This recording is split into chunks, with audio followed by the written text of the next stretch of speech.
Hello বন্ধুরা, কেমন আছেন সবাই? আশা করি সবাই ভালো আছেন। বন্ধুরা, আমাদের গল্পগুলো যদি ভালো লাগে অবশ্যই লাইক করবেন, কমেন্ট করে জানিয়ে দেবেন। আর এই চ্যানেলে যদি নতুন হয়ে থাকেন অবশ্যই সাবস্ক্রাইব করে পাশে থাকা বেল আইকনটি প্রেস করে রাখুন, যাতে নতুন নতুন ভিডিও আপলোড করার সাথে সাথে আপনার নোটিফিকেশন চলে যায়।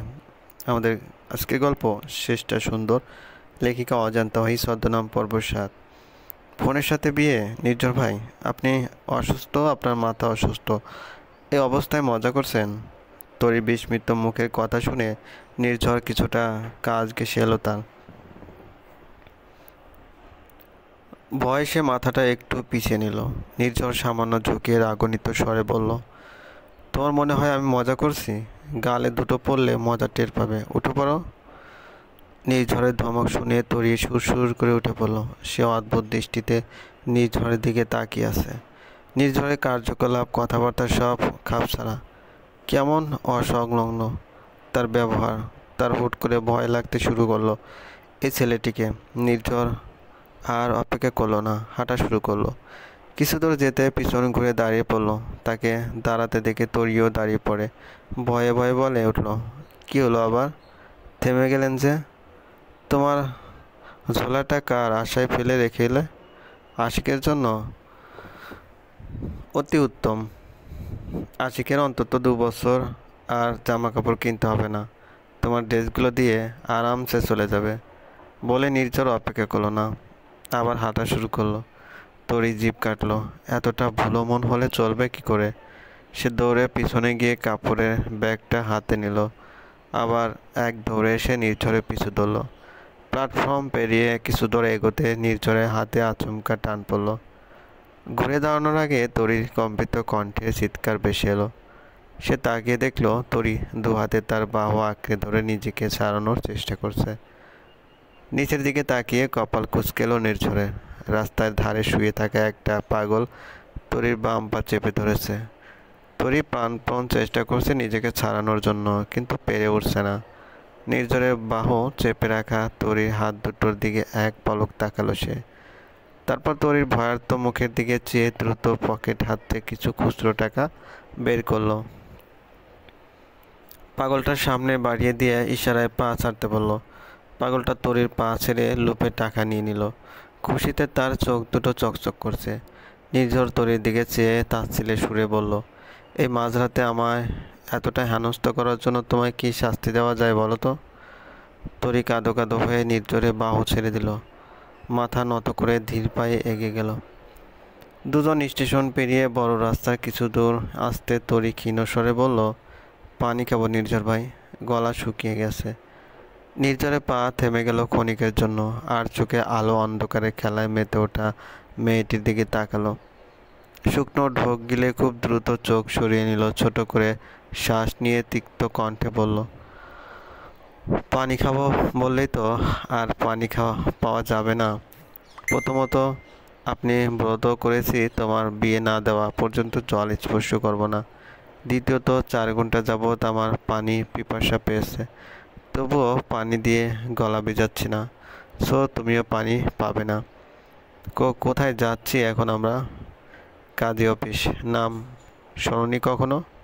না শুনলে শুনে নাও। আমরা এখন কাজী অফিস যাচ্ছি, সেখানে বিয়ে পড়ানো হয়। সেখানে তোমার আর মুঠোফোনের বিয়ে হবে। বিয়ে শেষে ঢাকার উদ্দেশ্যে রওনা করব। ঢাকার কথা শুনে তরির পিলে চমকে উঠল।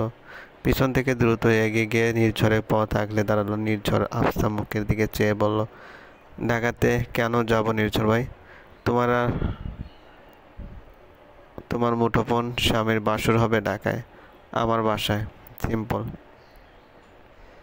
নির্ঝর নির্বিকার ভঙ্গিতে উত্তর দিয়ে তরিকে পাশ কাটিয়ে সামনে এগিয়ে গেল। কয়েক সেকেন্ড তরি স্তব্ধ হয়ে দাঁড়িয়ে রইল। সে দ্বিধাদ্বন্দ্বে বকছে। নির্ঝরের ভাবভঙ্গি দেখে একবার মনে হচ্ছে সে সত্যি সত্যি তাকে মুঠোফোনের সাথে বিয়ে দেবে। তৎক্ষণাৎ মনে হলো এটা নিছক মজা, বই কি কিছুই নয়। মজা ভেবে ব্যাপারটা উড়িয়ে দিল তরি। আর এ বিষয়ে ভাববে না সে। নিজেকে স্বাভাবিক রেখে সে ঘুরিয়ে আবার নির্ঝরকে অনুসরণ করলো। মিনিট 10 হলো নির্ঝর আর তরি একটা রুমে বসে আছে। 3 সেট বিল্ডিং, মোটামুটি ছিমছাম রুম। রুমে আসবাবপত্র বলতে একটা খাট আর একটা টেবিলে বেশ কিছু পুরনো কাগজ আর নথিপত্র। দেওয়ালের সাথে গত বছরে একটা ক্যালেন্ডার ঝুলছে। রুমের মাঝামাঝি প্লাস্টিকের চেয়ারে বসে আছে নির্ঝর আর তরি। তরি কাপড়ে তরির ব্যাগটা কোলের উপর নিয়ে উদ্গ্রীব হয়ে আছে। ঘন ঘন চোখের পলক ফেলে সে একবার বহির্গমন গেটের দরজার দিকে তাকাচ্ছে, একবার নির্ঝরের দিকে তাকাচ্ছে। নির্ঝর চুপচাপ পায়ের উপর পা তুলে নির্বিকারভাবে বসে আছে। চেয়ারের সাথে পিঠ লাগিয়ে সে ফ্লোরের দিকে চেয়ে আছে। কোনো কথাই বোধ হয় বলার প্রয়োজন বোধ করছে না, অথচ তরির অনেক কিছু জিজ্ঞেস করার আছে, অনেক কিছু জানার আছে। সে কৌতূহল দমিয়ে রাখতে না পেরে বলে ফেলল, আর কতক্ষণ এভাবে বসে থাকবো? যতক্ষণ না কাজে আসছে। ফ্লোরে দৃষ্টি নিবদ্ধ করে নির্ঝর চটপট উত্তর দিল। তরি সাংঘাতিক ভয় পেয়ে গেল। শেষমেশ তার মান সম্মান কিছুই রইল না। বোনের সাথে এত ঘটা করে তাকে বিয়ে দেবে দেবে নির্ঝর তা এখনও বিশ্বাস করতে পারছে না। সে অনুনয়ের সুরে বলল, আমার ভুল হয়ে গেছে নির্ঝর ভাই, মাফ করে দিন, প্লিজ মাফ করে দিন। নির্ঝর চোখ তুলে তাকালো তরির অশ্রুসিক্ত চোখের দিকে। চোখ পড়তে একটু নড়ে উঠল। খোলা দরজা দিয়ে কিছুক্ষণ চেয়ে বাইরের পরিস্থিতি ঠাউর করার চেষ্টা করলো। ওপাশ নিস্তব্ধ দেখে মুখ ঘুরিয়ে নিল। সো মেরে ওহির হাতের ফোনটা ছিনিয়ে নিল সে। গলা কাকড়ি দিয়ে বলল, কাজী সাহেব যেহেতু আসতে একটু লেট করছে, সেহেতু আমি বিয়ে পড়ানো শুরু করি, কি বলো? না, চুপচাপ যা যা করতে বলবো সেটা করবে। তরির ভয়াতুর দৃষ্টি সম্পূর্ণকে উপেক্ষা করে নির্ঝর বলা শুরু করলো, তোমার আশিকের ফুল নেম যেন কি? আচ্ছা বাদ দাও, আমি বলছি, সিলেটের হবিগঞ্জ নিবাসী জনাব আশিক কান্টুর একমাত্র প্রিয় বস্তু মোবাইল ফোন। একটা জলদন্ত সুদর্শন পুরুষ নির্ঝর শাহরিয়ারকে দিনভর রেখে একই এলাকার তোফাজ্জল হোসেনের একমাত্র কন্যা মিস তাহানুবা মেহের তরিকে বিবাহ করিতে আসিয়াছে। মনে প্রাণে তাহাকে স্বামী হিসেবে গ্রহণ করিলে বলো মা, সরি বলো তরি, কবুল। তরি হা হয়ে নির্ঝরের মুখপানে চেয়ে আছে। নিজেকে তার কেমন অনুভূতি শূন্য মনে হচ্ছে। কোলের উপর ব্যাগটা অনেক আগে খসে পড়েছে। সে বিড়বিড় করে বলে উঠল, আপনি পাগল হয়ে গেছেন, আপনি পাগল হয়ে গেছেন। নির্ঝরের কান অবধি সে কথা পৌঁছালো কিনা কে জানে। সে আগে থেকে দ্বিগুণ উৎসাহ নিয়ে বলল, তিনবার কবুল বলো। বলছো না কেন? বলবো না। তরি স্পষ্ট সুর শুনে মুহূর্তে নির্ঝরের মুখভঙ্গি পাল্টে গেল। চোখে মুখে এসে ভর করলো রাজ্যের সমস্ত রাগ। দাঁত কিরমির করে সে বলল, থাপ্পড় খাবে নাকি কবুল বলবে? বলবো না কবুল, আপনি একটা মানসিক রোগী। নির্ঝর আর কথা বাড়ালো না, শটান উঠে দাঁড়িয়ে পড়লো। দাঁত চেপে তরির দিকে কষিয়ে হাত উঠালো থাপ্পড় মারার জন্য। শেষ মুহূর্তে তরি মাথায় সামান্য ঘুরিয়ে মুখ ঢেকে ফেললো। একটুর জন্য তার গালে থাপ্পড় বলল না। ভয় পেয়ে সে কেঁদে দিয়েছে অলরেডি। কাঁদতে কাঁদতে নির্ঝরের দিকে চেয়ে সে পরপর তিনবার বলল। নির্ঝর ঠোঁটের কোণে বরাবরের মতো স্মুত হাসি ফুটে উঠল। ফিসলে হাসিয়ে ফের চেয়ার টেনে বসে পড়ল। ফোনটা নেড়ে ছেড়ে বলল, তোমার বর তো বোবা, এ তো কবুল বলতে পারবে না। এর হয়ে আমি বলে দিচ্ছি, আর দেনমোহর হিসেবে আজ তো আমি আছি। তোমার বর মারা গেলে বা তোমাদের ডিভোর্স হয়ে গেলে দেনমোহর হিসেবে আমাকে পাচ্ছ। তুমি কত লাকি তুমি, দেখেছো? এটুকু বলে মেয়েকে হাসল নির্ঝর। গলার টোন পাল্টে তরির দিকে চেয়ে তিনবার কবুল বলল। তারপর বুঝে ফোনটা তরির সামনে মেলে ধরে বলল, আজ থেকে তোমরা স্বামী স্ত্রী। কিন্তু তোমার বড়ই দুর্ভাগ্য তরি, মাত্র বিয়ে হলো, অথচ এখনই তোমার এত প্রিয় স্বামীকে হারাতে হবে। বিধবা হয়ে যাবে তুমি। আহারে। তরির কথা ঝুলি যেন শূন্য হয়ে গেছে। সে শুধু অবাক হয়ে নির্ঝরের কর্মকাণ্ড দেখছে। নির্ঝর তার থেকে দৃষ্টি সরিয়ে ফোনের সিম খুলে ফেলল। সিমের এপিট ওপিট দেখে হঠাৎ করে অল্প একটু চাপে ভেঙে তিন টুকরো করে ফেলল। ঠোঁটের কোণে ফিসলে হাসি ধরে রেখে বলল, বড়ই দুঃখজনক ব্যাপার। বিয়ের প্রথম রাতে তোমার স্বামীর হার্ট অ্যাটাক হয়ে গেল। এবার সে মারা যাবে, তুমি বিধবা হবে। চিন্তা করো না, তখন তোমায় আমি বিয়ে করব। বিধবা বিয়ে করা পুণ্যের কাজ। বলে নির্ঝর এক সেকেন্ড অপেক্ষা করলো না। ফোনটা সর্বশক্তি দিয়ে ফ্লোরে ছুঁড়ে মারলো। এক ঢিলে সেটার পার্টসগুলো চারদিকে ছড়িয়ে ছিটে গেল। ভয়ে তরির অন্তরাত্মা কেঁপে উঠল। মুখ দিয়ে অস্ফুট শব্দ বেরোতে সে দ্রুত মুখ চেপে ধরল। নির্ঝরের মুখ থেকে হাসি গায়েব হয়ে গেছে। সমস্ত মুখ জুড়ে কেমন চাপা রাগ ফুটে উঠেছে। চোখজোড়া ধীরে ধীরে রং পাল্টেছে যেন। তরি আর কিছু বলার ফুরসত পেল না। বাইরে থেকে মিলিত পদধ্বনির আওয়াজ আসছে। নির্ঝর গলার স্বর উঁচু করে বলল, আঙ্কেল ভিতরে আসুন, আর তাড়াতাড়ি করে সব প্রসেস কমপ্লিট করুন। ধবধবে সাদা পাজামা পাঞ্জাবি পরিহিত মাঝবয়সী এক ভদ্রলোক ভিতরে ঢুকলেন। মুচকি এসে তিনি দাড়িতে বার কয়েক হাত বুলিয়ে মাথার টুপি ঠিক করলেন। এগিয়ে গিয়ে টেবিলের চেয়ারে টেনে বসে পড়লেন। প্রায় সঙ্গে সঙ্গে তিনজন লোক এলো, এসে নির্ঝরের সাথে কুশল বিনিময় করলো। এদের মধ্যে দুজনকে তরি টেনে চিনে ফুপির বাসায় একবার দেখেছিল। তার কৌতূহল ভাব কাটতে টুপি পরিয়ে তো কাজী সাহেব বিয়ে পড়ানো শুরু করলেন। বাস স্ট্যান্ডের দিকে এগোতে এগোতে নির্ঝরের ভিতর বড়সড় পরিবর্তন ঘটল। যে অনুভূতিগুলো এতদিন নিজের মনের গহীনে চেপে রেখেছিল সেগুলো যেন একের পর এক বের হয়ে আসছে। বন্দি দশা থেকে একের পর এক ডানা মেলে ছুটছে। সে যেন হাওয়ায় ভাসছে। নিজেকে পৃথিবীর সবচেয়ে সুখী ব্যক্তি মনে হচ্ছে তার। জীবন সার্থক তার বেঁচে থাকা। পাশের এই তরুণটি যে এখন তার বউ নির্ঝর শাহরিয়ার বউ।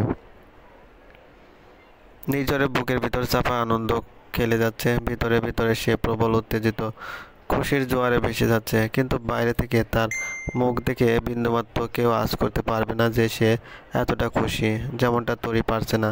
সে এক পা দু পা করে হাঁটছে আর ভীত সন্তুষ্ট চোখে নির্ঝরের দিকে তাকাচ্ছে। বাস কাউন্টারে পৌঁছানোর পর তরি হাঁসফাঁস করে বলল, মানে বলছিলাম কি, আজ ঢাকা না গেলেও হবে না?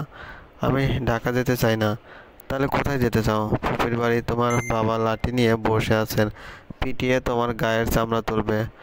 আর তোমার বাপের বাড়ি, তোমার চাচারা দা কুড়াল নিয়ে দাঁড়িয়ে আছে, গেলেই কেটে পিস পিস করে ফেলবে। কোন বাড়ি যেতে চাও বলো? নির্ঝরের গলার স্বর কিছুটা উঁচু ছিল। বদলতে বেশ কিছু কৌতূহলী মুখ তাদের দিকে তাকালো। সবাই রাতের সফরকারী। নির্ঝর চারপাশে একবার নজর বুলিয়ে গলার স্বর নিচু করলো। চিবিয়ে চিবিয়ে বলে উঠল, বলো কোথায় যাবে? লাঠির আঘাত খাবে নাকি চাচাদের হাতের মায়ের? তরির চোখ ফেটে জল বের হলো এবং প্রথমবারের মতো উপলব্ধি করলো সে কত বড় ভুল কাজ করেছে।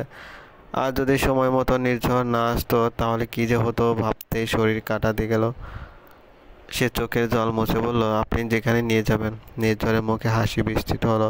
তরির চোখে ধরা পরিবার ভয়ে খুব দ্রুত হাসিটুকু হজম করে নিল। তরিকে কাছাকাছি দাঁড় করিয়ে সে লোকাল বাসের দুটো টিকিট কেটে নিল। বাস যখন ছাড়লো তখন ঘড়িতে রাত 2:48। জানালা ঘেঁষে তরিকে বসিয়ে তার পাশে নির্ঝর বসে পড়লো। বাসের শেষ যাত্রী তারা। একদম পেছনের সিট দুটো তারা পেয়েছে। নির্ঝরে এভাবে যাতায়াত করে অভ্যাস নেই। বাবার ব্যক্তিগত গাড়িতেই যাতায়াত করে অভ্যস্ত সে। অদাচিত বাসে উঠেছে বন্ধুদের সাথে, কিন্তু সেগুলো ছিল খুবই অল্প সময়ের জন্য। আজ লং জার্নিতে তার প্রচণ্ড ভয় করছে। নিজেকে নিয়ে নয়, তা তরিকে নিয়ে। সে অসুস্থ হয়ে পড়লে তরিকে সামলাবে কে? তার জানা মতে তরির এটা প্রথম ঢাকা জার্নি। সিটে গা এলিয়ে দেওয়ার পর নির্ঝর বুঝতে পারলো সে বেশ অসুস্থ। মাথার আঘাতের জায়গায় ব্যথায় টনটন প্রচণ্ড ভার হয়ে আছে। সেই সাথে সে চোখ ঘুরিয়ে তরির দিকে তাকালো। বাসের ক্ষীণ লাইটের আলোতে দেখলো তরির মুখে কোনো দুশ্চিন্তার ছাপ নেই, বরং সে কৌতূহল নিয়ে জানালা দিয়ে তাকিয়ে আছে। বাসের সাথে পাল্লা দিয়ে ছুটে চলা একের পর এক বহির্গমন দৃশ্যের দিকে চেয়ে আছে। নির্ঝর তরির দিকে চেয়ে থেকে ক্লান্ত চোখ জোড়া বন্ধ করলো। কিছু সময় কেটে যেতে আচমকা প্রবল ঝাঁকুনি অনুভব করলো সে। বাসের একদম পিছনে হওয়ায় ঝাঁকুনিটা যেন কয়েক গুণ বেশি হয়ে এলো। ডান হাত দিয়ে সিটের হাতল চেপে নিজেকে নিয়ন্ত্রণ করতে কয়েক সেকেন্ডের বিনিময়ে তৃতীয় ঝাঁকি খেল নির্ঝর। সঙ্গে সঙ্গে ব্যথায় মৃদু আর্তনাদ করে চোখ খুলল সে। তাকিয়ে দেখলো তরি হুমড়ি খেয়ে তার কোলের উপর আছড়ে পড়ছে। বরাদ্দ চোখ তার পাঞ্জাবির কলার চেপে ধরে আছে। নির্ঝর এক হাতে তাকে জড়িয়ে বলল, আর একটু চিকন হওয়া উচিত ছিল তোমার। তাহলে প্রথম ঝাঁকুনি খেয়েই সরাসরি বুকে এসে পড়তে কয়েক সেকেন্ড কষ্ট কম হতো আমার। চলবে। গল্পটি ভালো লাগলে অবশ্যই লাইক করবেন, কমেন্ট করে জানিয়ে দিবেন। আর এই চ্যানেলে যদি নতুন হয়ে থাকেন অবশ্যই সাবস্ক্রাইব করে পাশে থেকে বেল আইকনটি প্রেস করে রাখুন। ধন্যবাদ, ভালো থাকবেন।